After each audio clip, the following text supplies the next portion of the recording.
Terza tappa de Campa qui la Ligiane ringraziabi de seguno in Anterci FM e oggi ma parla di la Ligianinca Trail, sa gorse in montagna, ne parlemo con Paul Simon Alfonsi e Davide Poli.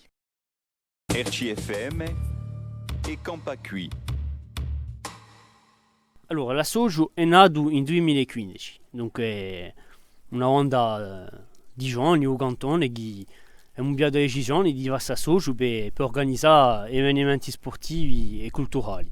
Il trail è nato nel 2016, abbiamo fatto la prima edizione il 2 giugno 2016, dunque abbiamo due percorsi, un percorso di 30 km e un percorso di 10 km. Dunque abbiamo fatto due percorsi di maniera che tutto il mondo possa, enfin, capiamo il più mondo possibile che possa partecipare.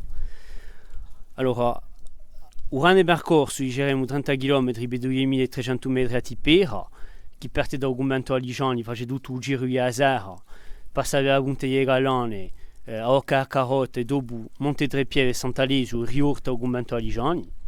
Francaino i paesi di annuali di Lortale.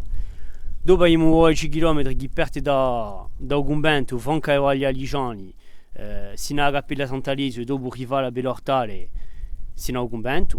E di poi alla seconda edizione abbiamo raggiunto una merce che è la 7 km e che si sta piuttosto in fondo di un rugione e che permette a gente che accompagnano i corridori di venire a passare a fare una spaziata in giro Argumento, diremo.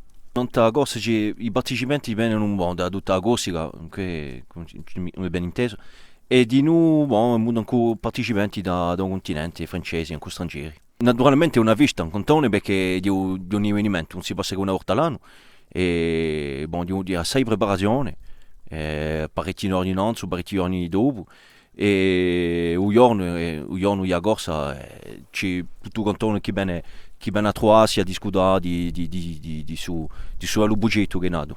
La prossima corsa è il 18 giugno 2023 e per trovare informazioni di nostro Facebook a Ligianinca Trail.